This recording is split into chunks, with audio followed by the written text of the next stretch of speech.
So after watching Harry Potter and the Goblet of Fire for like the 8th millionth time last night, I found myself in the deep dive of the web for Hermione fanfiction. Can't get it out of my head. Come for me, but I will forever stand my dream as a child reading that book that Hermione and Krum would be together. Oh my god, we are not here to talk about that today though. If we haven't met before, hi, my name is Ragan. Welcome back to my channel. I make bookish content here on YouTube, Instagram, and TikTok, and today I'm very excited to share with you 10 books that are either standalones or the start of series that I'm putting on my historical fantasy TBR for the autumnal winter season. I am a mood reader, and when it comes to colder weather, I crave two things, and that's not thrillers or like scary, spooky horror. I'm not one of those people. I will either gravitate toward dark, romantic, paranormal fantasies or historical fantasy. I'm a huge lover of history. I've always loved studying it, especially when I was younger, and then as I grew up and I moved to the UK, I've been able to explore so many fantastic, fascinating historical places and landmarks, and some of which are actually going to be settings of the books that I'm going to talk about today. And so if I have any footage from any of my travels, I will insert it in the video to show you. I've always been one of those people that like will fail an algebra exam, but I could explain to you the Battle of Culloden and how the Scots lost to the British. I can tell you all about James VI. And we didn't learn about James VI in school. I've just like taught myself. But I love history, as I said, so if you like this video, I can absolutely do a historical romance book series recommendations and TBR video, and I can do a whole series, probably like a whole video series on the Tudors about films, books, movies, locations to travel to. I can talk about Anne Boleyn for days. So if you like this kind of content, or if you're just kind of getting into maybe wanting to read a historical book but you don't know where to start, these might be good options for you today. When we combine fantasy with very real life villains, heroes, settings, events, they come together and they just create the most atmospheric and cozy reads for the winter season. Now, when I say cozy, I don't mean like sweet and warm. I mean like just something that you want to bundle up and read this amazing story. And then if you're like me, you'll end up in a deep dive on the internet, like reading about the Mongolian Empire. So if that interests you today, I do have 10 books to share with you. If there are alternative covers for the US or UK editions, they will be on the screen. Every book will be linked down below for you to check out as well. And I have books from so many different time periods,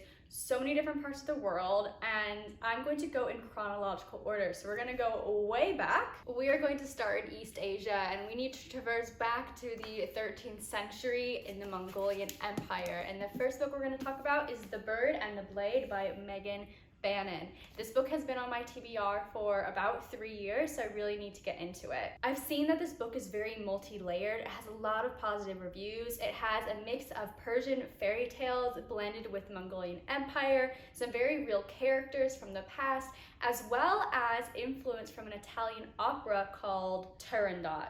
I know I'm mispronouncing that. That is not how we say it, but I don't know how to pronounce it. It's said that this book is supposed to be very poetic, romantic. It has a possible love triangle. It is a standalone, so I'm excited about that aspect, just dive into the story and have a completed tale. We don't see that a lot with fantasy. This book follows a slave girl who finds an unlikely ally in an escaped prince. But when the prince tries to get his kingdom back, he attempts to marry the daughter of the great Khan, who then sets him up to solve all these riddles and win her hand in marriage. However, all the suitors that fail the riddles will die. It's said to be a very lush, powerful, romantic story, and I'm excited to give this one a go. Moving along, we're going to travel to China and to the year 1345 for our next book, which is She Who Became the Sun by Shelley Parker Chan. You may have seen this book around. It's not a huge priority for me to read because it's just not quite calling to me at the moment, but I still want to talk about it with you because I think it's something you might want to pick up. This is a retelling of the Ming Dynasty's first emperor, and we're following a girl who comes from a family of poverty.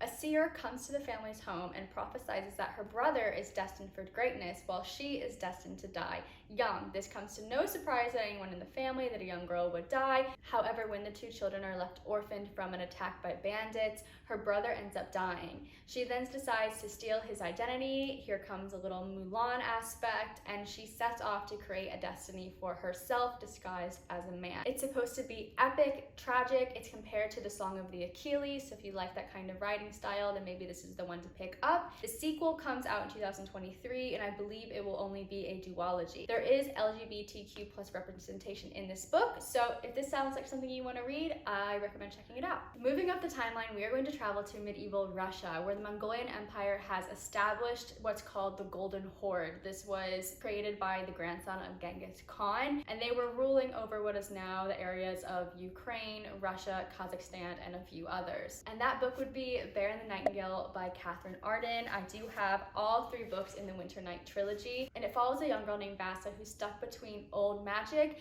and the influence of what is becoming the Russian Orthodox Church. It has a little bit of a Cinderella retelling aspect with an evil stepmother who's trying to force her to go into marriage or a convent at a time where women did not have any choices. However, we see the introduction of Frost, who is an ancient immortal being. I think it's supposed to be very atmospheric as it's set in a deep winter, and we're following what's possibly going to be a romantic, epic, and tragic story. Moving along on the timeline, we are going to travel to 1400s France in what is now known as Brittany. And the trilogy I'm going to talk about now is the His Fair Assassins trilogy by Robin Lefevre. This takes place on the cusp of the Middle Ages and the Renaissance, at a time where paganism and Christianity clashed with one another. This book contains characters who were actually real people, like King Charles VIII, Maximilian, the Emperor of the Holy Roman Empire, and a young girl named Anne, who was actually engaged when she was 12 years old. Book 1 is Grave Mercy. I have read this one. It's very good. And then I got about halfway into book 2, which is Dark Triumph. And then book 3 is Mortal Heart. This trilogy is following the War of Breton, and this is about 3 sisters who are not biologically related, but they are sisters of a convent. And their job is to learn the dark arts and become the handmaidens of death. This story weaves a tapestry of poison, treason, murder, and mystery, and of course is based on real events and characters in history. But the fantasy element to it is that these sisters are handmaidens to Death himself. They have to learn the dark arts, and their job is to protect the kingdoms. Now, Ismay in book 1 has to learn poison, and she has to place herself in disguise undercover in court to uncover a treasonous plot. Book 2 follows her sister Anna, and book 3 follows her sister Sabella. In the back, the author gives really fantastic author's notes on the actual history of these characters and events. I find it really fascinating. If you like dark, atmospheric settings, this is a perfect one to pick up around the October time. I should mention that I have another book set in Breton, and I just talked about it. It's called Disenchanted. I talked about it in my recent book haul, so if you want to see what that's about, I'll link it up above and down below. Now we're going to jump ahead to 1605, and we are going to travel to London for our next book, and that would be Fawkes by Nadine Brands. Fawkes is a YA fantasy romance book that takes inspiration from the actual story of Guy Fawkes. Guy Fawkes was assassinated in 1606 for attempting to assassinate the king, who was James VI. And fun fact, if you don't know who James VI is, he is the son of Mary Queen of Scots. This plot was called the Gunpowder Plot of 1605, and it failed. It did not happen. Guy Fawkes was hung, drawn, and quartered. Now there's a day in the UK that celebrates Guy Fawkes, and it's called Guy Fawkes Day or Fireworks Day, where there's a giant bonfire and everyone goes outside and drinks hot chocolate and there's fireworks.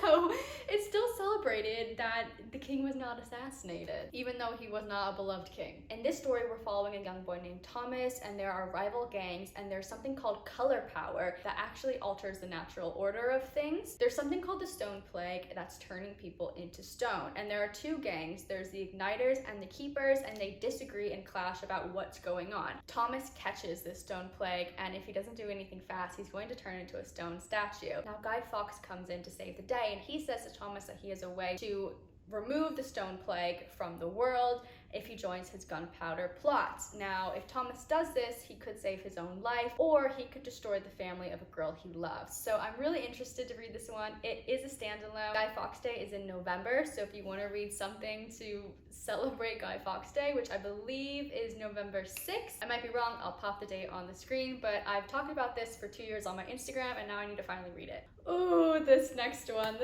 is so good, and you've probably heard of it before, and that would be Outlander by Diana Gabaldon. This is a series. This is the latest release. This is Go Tell the Bees That I'm Gone. I actually have this Barnes & Noble signed edition that my mom gifted me for Christmas, and I had gifted her the Waterstones UK signed edition. So we ended up just like flip-flopping, which was kind of funny. Now, I'm just holding this up for the purpose of the book, but book one in the series is Outlander, and oh my gosh, I'm sure you've seen the TV show. If you haven't, it's so romantic, it's so good. I know booksellers have actually struggled as to where to place this book on the shelves because there's actual history, there's fantasy, there's paranormal, there's romance, there's so much going on in this series. It's fantastic. However, I'm just basing my thoughts on the TV show because that's what I've seen. I do have to watch the latest season. Now, this book takes place during the time of the American Revolution. However, book one, we need to travel to around the mid-1700s, and book one is leading up to the Battle of Culloden in Scotland. Now, if you don't know what that is, the Battle of Culloden is where the Scottish clans lost to the English, and then Scotland was henceforth integrated into England and the UK as we know it today. There's a whole lot that goes on there, but that's just like the crux of it, okay? In book one, we're following a young woman named Claire. She's about 27 years old, which I think is a great age as a protagonist. I'm going to be 27 in September of this year. And Claire and her husband have just been reunited after World War II. They were newlyweds when the war started, and now they're just like trying to discover who they are again as a couple because it's been years since they've seen one another. Claire and her husband end up going to Scotland to Inverness for like a honeymoon to get to know each other again, which is actually great because my husband and I took a 2-week road trip around Scotland for our honeymoon 3 years ago, and it was amazing. I love, love, love Scotland. We got to see so many castles. We actually went to the Battle of Culloden grounds. We did the whole tour. I'll insert some footage here if I can. Absolutely fabulous. Anyway, Claire ends up going to these Druidic stones, and when she touches one, she's actually transported back in time, where she falls in love and has to marry, under circumstances, Jamie Fraser. Jamie Fraser, oh my gosh. Jamie Fraser is the hero everyone needs in their life. Now, I started reading Outlander when I was a freshman in college, which is 8 years ago. Oh my god, I'm having like a mid-20s crisis. I can't believe it. Yeah, I was like 19 when I started reading it, but school and university was completely overwhelming and I did not have time for this amazing, romantic, huge novel. All the books are so long. Like, this one is 888 pages. I do have the first 4 books in paperback, so I want to give book one a go soon. I just know that this series is so amazing. It follows Jamie and Claire's lives, and so many people love this book. I need to give it a go, and you probably should as well. Next, we're going to travel back to France, and we're going to go to the mid-1700s, and that would be the time of Marie Antoinette and Versailles. And the next book that I have on my TBR is Enchantée by Gita Trellis. Now, I know that this book has been republished under a different title, so I'm going to pop that up on the screen because I don't remember what it is. Now, I adore Marie Antoinette. She is my second favorite character in history underneath Anne Boleyn. I think her story is so tragic. It's not told correctly in history, and her story is just so sad. I've been to Versailles twice. It's absolutely incredible. I highly recommend going if you can. You can just look anywhere and see gold, and you can understand why the French Revolution happened. But it's a whole day trip. You can spend all day there. You can spend probably 2 days there. Actually, the grounds are huge, but Versailles is like the epitome of wealth. Like, just looking at Versailles. Now, this book is set in Paris in 1789 and follows a girl named Camille. Camille is an orphan, and she earns money by doing petty magic tricks to feed her sister and her brother and herself. But things take a turn for the worst, and Camille needs to make a choice. So she decides to disguise herself as a baroness and get herself inserted into the court of Louis XVI and Marie Antoinette. She transforms herself into this dazzling baroness, but she soon discovers that she's not the only one leading a double life on the cusp of the French Revolution. This is a duology, and I hope to read both within the next year, and this one I'm definitely going to read this fall. We're going to just travel up a few years into the heart of the French Revolution, which started in 1789. And the book I want to talk about is Dangerous Remedy. I have the sequel, Monstrous Design by Kat Dunn. But let's talk about book one first. I don't own it, but I will. Book one also follows a young girl named Camille, and she leads a team of outcasts, a runaway girl, a deserter, and an aristocrat who's trying to save people from the guillotine. You know, that thing that chopped people's heads off. She's searching for a girl of magic. I don't know how the magic is infused into the story, but I know that it's there. And then when we get to book 2, we are in 1794 in London, and one of the settings is the Vauxhall Pleasure Gardens. If you don't know what that is, it's like, well, it was this huge area in London where people would promenade around and like have a good time. It's like a giant park, but like for adults. So I know it's filled with history and fantasy and magic, and I'm curious about it. Okay, we're going to jump back to Russia, and we're going to go to the Bolshevik Revolution around 1917. And the next book we're going to talk about gives a different ending to the very real tragic story of a young girl who was shot to death in a cellar, and that would be Anastasia, who was the last daughter of the last Tsar of Russia. This book is called Romanov. So Anastasia Romanov, you might have heard of her before, but her family was all shot to death, and then we have the Bolshevik Revolution and the Russian Empire fell. However, in this story, also by Nadine Brands, Anastasia is on her way to exile in Siberia, and it's her responsibility to smuggle an ancient spell in a suitcase.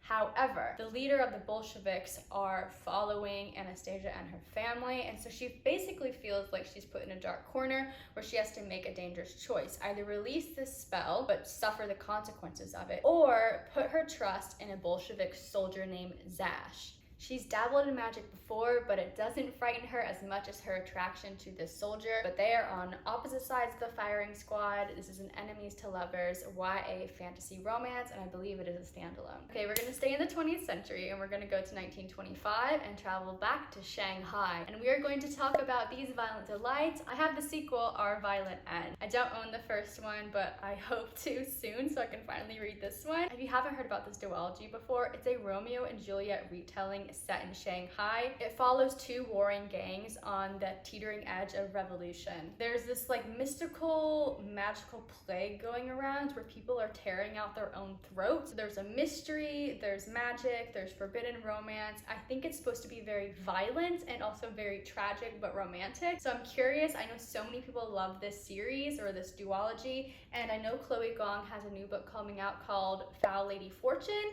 and I do have that one on pre-order. I hope sharing my TBR today has maybe inspired you to pick up one of these books as well, or maybe pushed you to Google something that happened in history. There's so much to uncover, and I just love the combination of real life stories with fantastical elements. I just think they're perfect for the winter time. And those are the 10 books on my TBR for this fall-winter season. When I read them, I will post a review for them here on YouTube in wrap-ups, or maybe do some reading vlogs as well. Please recommend me your favorite historical fantasies. They're kind of unique and a little bit hard to come by, but I know there are amazing ones out there. I just haven't seen them yet. Also, let me know if you read any of these books. Have you read Outlander? What do you think of the show? What do you think of These Violent Delights? I've heard very amazing reviews, and I've heard some very not so great reviews. If you've made it to the end of the video, drop a castle emoji down below in honor of history today and all of the amazing settings in these books. Thank you very much for watching, especially if you made it this far. Let me know in the comments below so I can thank you. Let me know what your favorite books are, and I will see you in another video very soon.